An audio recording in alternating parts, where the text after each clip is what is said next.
Vamos a hablar de un tema que está cobrando cada vez más relevancia en la sociedad actual, que es el exceso de patologización de los problemas cotidianos, se puede decir. Es decir, cómo tendemos a etiquetar trastornos o situaciones de la vida que podrían ser normales y ya les ponemos un nombre con lo que parece que se convierten en más graves, ¿no? Eduardo, ¿qué se podría definir como sobrepatologización? Efectivamente, hoy vamos a abrir un melón. Hoy toca abrir el melón de qué es lo que ocurre en la sociedad, como tú dices, por qué cada vez se están etiquetando más problemas psicológicos a situaciones que son normales de la vida cotidiana, ¿no?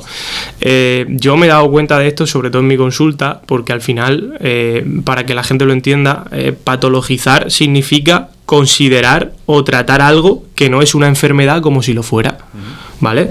El clásico ejemplo que yo pongo es una persona que se considera muy tímida y le diagnostican de fobia social. Entonces es como yo soy tímido o salgo con menos frecuencia y entonces me diagnostican de fobia social. Y eso es un problema, o sea, socialmente hablando, eso es un problema, porque claro, tú eso lo puedes extrapolar a absolutamente todo y te pueden meter, entre comillas, en un berenjenal bastante importante, ¿no? Claro, porque una persona que, como tú dices, es tímida, que le cuesta un poco mantener relaciones, que está un poco también pendiente de la aprobación de los demás, y le dice un médico que tiene fobia social, ¿qué le pasa en ese momento? Imagino que se le cae el mundo encima, ¿no? Efectivamente, porque hablamos de que tú le estás poniendo a una persona una etiqueta que realmente no tiene. Entonces, claro, si a mí me ponen una etiqueta que yo no tengo, entonces ya me creas, esto empieza con la duda. ¿Y si realmente tengo esto? Sí. ¿Y si realmente a mí me pasa que tengo una fobia social y no quiero establecer relaciones con nadie? ¿O socialmente me aíslo? Entonces, claro, el simple hecho, tú fíjate cómo puede cambiar la conducta de una persona con el simple hecho de añadirle una etiqueta. O sea, claro, es una locura.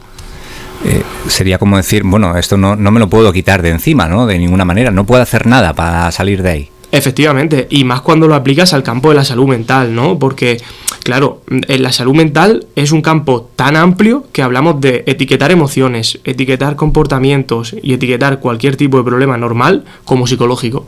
Entonces tienes una amplitud tan grande que llega un momento donde la persona pues probablemente esté en más de un apuro, ¿no? Estaba pensando, Eduardo, que especialmente esto se va a hacer notable en los niños, ¿no? Porque cada vez escuchamos más que hay niños que tienen un diagnóstico, que se les dice que tienen un trastorno, bueno, y parece que lo que hace unos años era lo normal, que un niño tuviese un comportamiento pues quizá muy activo. Hoy en día cada niño tiene su etiqueta, se puede decir, ¿no? Claro, con los niños también pasa mucho, como tú dices, porque llega un momento donde si un niño es un poco hiperactivo, entre comillas, por así decirlo, o se mueve más de la cuenta, enseguida lo diagnostican de TDAH o trastorno de déficit de atención e hiperactividad. Cuando realmente a lo mejor hay que analizar un poco al niño. Yo hablo porque a mí me gusta siempre entender el contexto de la persona. Es decir, siguiendo el ejemplo que tú me has puesto del niño, si ese niño vive en su casa y no sale mucho a la calle, va a vivir generándose una alta hiperactividad dentro de su casa, porque al final un niño tiene que salir, tiene que experimentar, tiene que explorar, tiene que jugar y tiene que hacer las actividades que son normales de un niño. Lo mismo ocurre en la edad adulta. Siguiendo el ejemplo que tú me has puesto, la tristeza muchas veces se ve como una depresión y eso es un problema. Ya.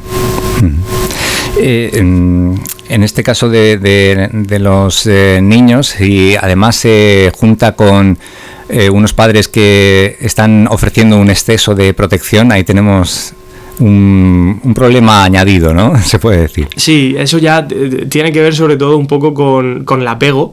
Pues si yo soy un padre que tiendo a sobreproteger a mi hijo, al final lo que hago es un vínculo o un apego sobreprotector, ¿no? De que el crío, cada vez que necesite algo, va a acudir al padre. Que no significa que eso esté del todo mal, pero hay que educar, o en este caso criar, con la persona o el niño en este caso tiene que saber, entre comillas, para que los oyentes nos entiendan, buscarse un poco la vida, siempre y cuando, por supuesto, en base a la edad a la etapa de vida que esté desarrollándose en ese momento.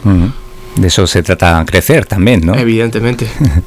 Bueno, Eduardo, ¿cómo podríamos distinguir un problema cotidiano de una patología? Pues para distinguir un problema cotidiano de una patología hay 3 factores que son absolutamente claves, y esto sí que quiero dejarlo claro porque es súper importante. El primer factor hace referencia a la duración del problema, y aquí voy a hacer las 2 distinciones. Cuando nos referimos a un problema cotidiano, la duración del problema es muy poco y se resuelve con el tiempo.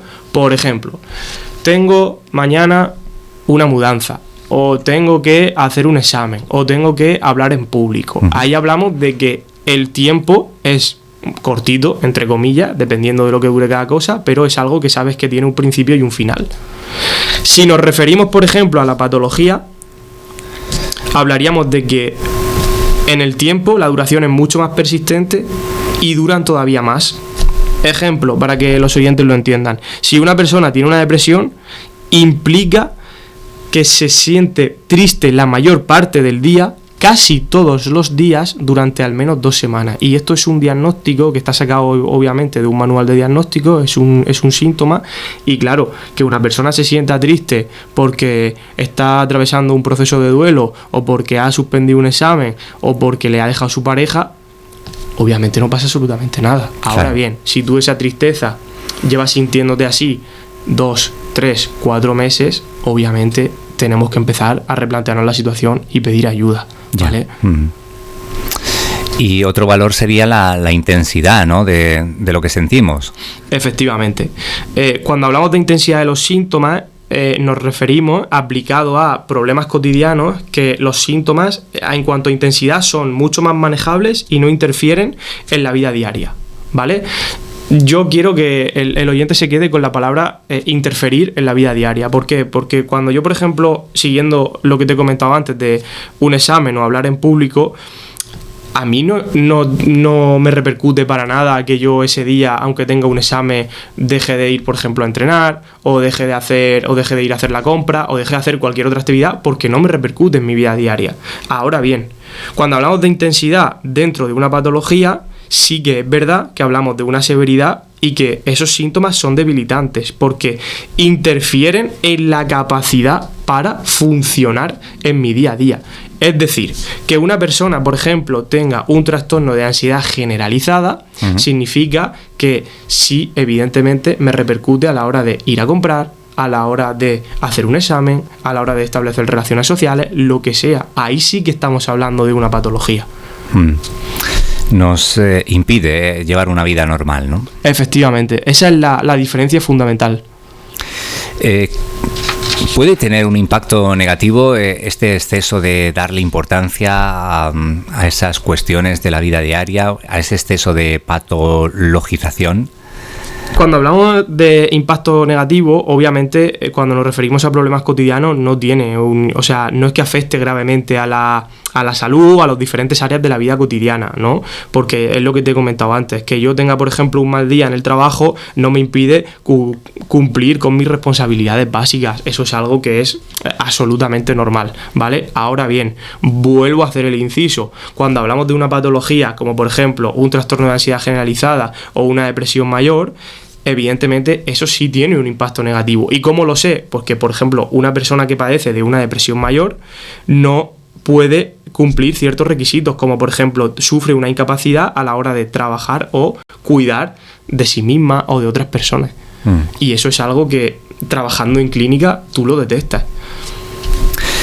Eduardo, imaginamos que una persona acude al médico porque se siente mal ante una situación y, digamos, para dar una solución rápida se le prescribe un medicamento. ¿Pueden volverse adictos a depender de esos medicamentos que les receten? ¿Es también un problema que se puede añadir aquí a esa situación y entonces sí tener un problema real? Evidentemente siempre tienes una parte de dependencia, que es lo que te genera la medicación, y al final esto tiene un entresijo, todo esto que estamos hablando hoy, porque sin ir más lejos te voy a dar una serie de datos que están sacados de estudios y que lo dice la propia Organización Mundial de la Salud para que el oyente entienda un poco por dónde van a ir los tiros, ¿vale? Según un estudio, en el año 2020 la tasa de diagnósticos de ansiedad aumentó en los últimos 10 años un 50%. La tasa de diagnóstico de ansiedad, un 50%. ¿Cuál es el problema? Que muchos expertos dicen que esto no es un reflejo de la realidad, porque existe una prevalencia a diagnosticar, a hacer diagnósticos con mayor frecuencia, que esto es lo que estamos hablando. Es decir, si tú vienes, tengo un problema, y yo a la mínima cojo y te digo, tienes un trastorno de ansiedad, sin preguntarte más cosas. Y esto evidentemente es un problema, porque que yo te diagnostique a ti un trastorno de ansiedad significa que necesitas tomar medicación. Otro dato, la Organización Mundial de la Salud estima que hasta un 30% de los diagnósticos de depresión podrían estar sobrediagnosticados, según un informe del año 2017. Claro, yo he sacado los datos de los dos problemas que más se diagnostican en la sociedad, que es la ansiedad y la depresión. Un 50% la ansiedad y un 30% la depresión. Al final, ¿quién es el que o cuáles son las empresas que se benefician de todo esto? Las farmacéuticas. A mí como empresa me interesa que se venda lo que yo estoy generando. Pero claro, al final, ¿quién paga los platos rotos? La salud mental de las personas, ¿no? La persona que tú le haces un falso diagnóstico y consume un fármaco sin necesitar consumirlo realmente. ¿Y qué otras causas crees tú que hay detrás de este fenómeno que cada vez es más extendido? ¿Por qué las personas están incurriendo en esta, digamos que sobre este exceso de atención hacia esos síntomas que puedan tener? A nivel de causas, sí que es verdad que, por ejemplo, lo que tú me has dicho, ¿no? De cuáles son las repercusiones que puede llegar a tener. Pues hablamos de que la presión de las farmacéuticas, que es lo que te vengo comentando actualmente, porque al final eso sí que es verdad que hay una parte de interés que tú como empresa quieras vender tu producto, pero claro, al final el que paga el plato roto es la persona que se está emitiendo un diagnóstico que no es así.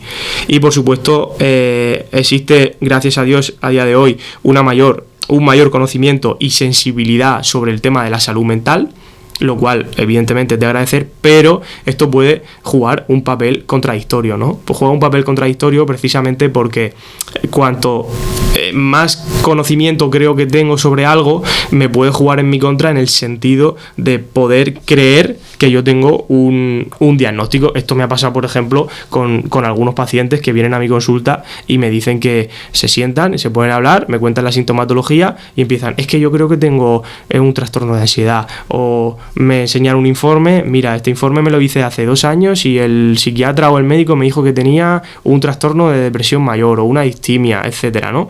Entonces, claro, tú analizas a la persona, preguntas por su caso y tú realmente, yo he visto casos que pues es que a ti no te pasa nada. O sea, a ti te pasa que estás atravesando un mal momento y no pasa absolutamente nada.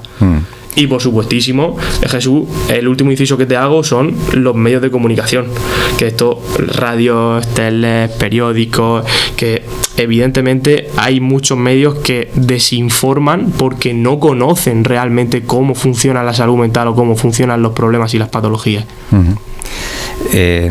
¿Qué papel crees tú que juegan aquí las redes sociales, internet, etcétera? Porque claro, uno se pone a buscar en internet cualquier cosa y en relación a estos asuntos hay mucha información o mala información en internet y claro, enseguida uno puede pensar que está sufriendo una patología, ¿no? Tal cual, y esto me pasa sobre todo en consulta, me pasa mucho con pacientes que son hipocondríacos, ¿vale? Porque al final ellos buscan en internet, en el momento en el que les duele alguna parte del cuerpo, algún músculo o lo que sea, lo buscan y internet al final, ¿qué es lo que te dice? Que si te pones a leer todo, pues te dan 24 horas de vida, prácticamente, ¿no? Entonces ya la cabeza se crea un círculo vicioso de negatividad y ya parece que tu vida acaba mañana, ¿no? Yo siempre lo digo que en internet está cosas buenas, pero también están cosas muy malas. Entonces hay que saber buscar, hay que saber informarse bien, hay que saber diferenciar profesionales de los que no lo son. Normalmente un profesional tiene un número de colegiado, tiene una formación, tiene una carrera. Una persona que no lo es, pues evidentemente habrá hecho cursos de formación y poco más. Entonces tienes que tirar por ahí, son pequeñas cosas que te van dando pistas a la hora de seguir a alguien o a la hora de saber si el contenido que está subiendo te está informando de forma adecuada o no.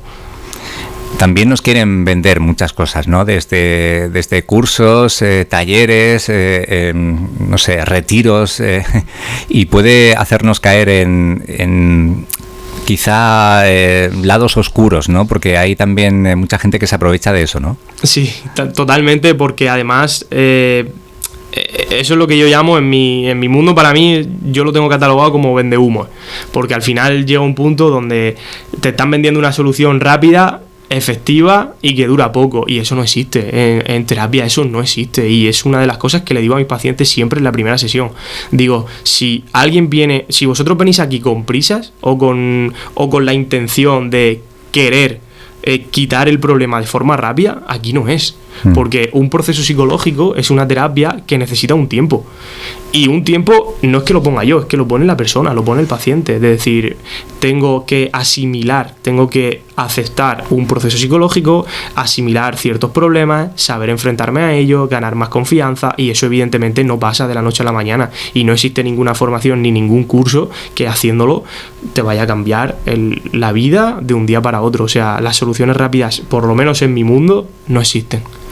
Y eso incluye la medicalización, no es lo primero a tener en cuenta, ¿no? Sí, una de esas cosas, por supuesto, con esto no quiero decir que no sea necesario, ¿vale? Aquí hago un matiz y un inciso, donde yo, por ejemplo, cuando he visto pacientes con sintomatología ansiosa muy elevada, yo he recomendado tratamiento psicofarmacológico porque se necesita, ¿vale? Te hablo de casos muy concretos, donde hay una ansiedad muy elevada y tú eso lo notas y lo sabes simplemente por la historia clínica del paciente, ¿no? Pero evidentemente la solución fácil es, si tengo ansiedad me puedo tomar un Lesatin. Pero claro, ¿cuál es el problema? Que la ansiedad sigue estando ahí. El Lesatin o la medicación lo que hace, entre comillas, es parchear la situación que yo estoy viviendo. Es decir, me permite que si voy a exponerme, por ejemplo, una persona que tiene fobia social, voy a ir a un centro comercial, me tomo un Lesatin, no tengo ansiedad, y cuando vuelvo al centro comercial sigo igual, porque sigo sin sentir ansiedad. Pero claro, cuando vuelva a ir y no tenga un Lesatin, la ansiedad va a seguir estando ahí. Por eso los procesos es algo que uno tiene que saber enfrentarse y adaptarse poco a poco. Sin banalizar en eso del Lesatin, por ejemplo, es que parece una solución muy rápida, ¿no? Y muy cómoda.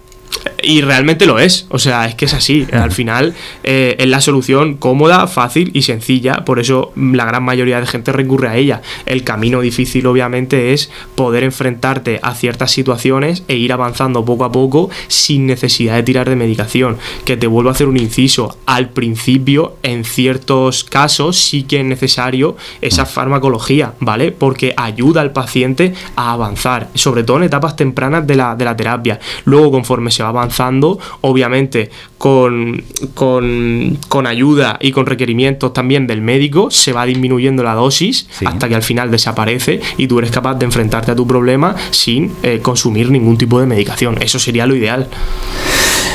Muy bien, Eduardo, pues son unas primeras nociones de cómo podernos manejarnos de una manera más efectiva en nuestros problemas cotidianos sin recurrir a esa medicación y tampoco darle una excesiva importancia a cosas que, bueno, pues en la vida nos van a ir ocurriendo, queramos o no. Totalmente. Al final yo lo que propongo un poco a modo de conclusión es que la persona se eduque bien, busque opiniones de profesionales, que eso al final es súper importante, y fomente, bueno, eso ya concierne a nuestro campo, fomentar un poco estrategias de afrontamiento y apoyo social para saber manejar solamente problemas cotidianos. Muchas gracias por haber compartido esta información y este tiempo con nosotros. Te esperamos aquí en una próxima cita dentro de 15 días en la radio. Volveremos en 15 días, Jesús, y hasta la próxima. Hasta entonces, buenos días, adiós. Hasta luego.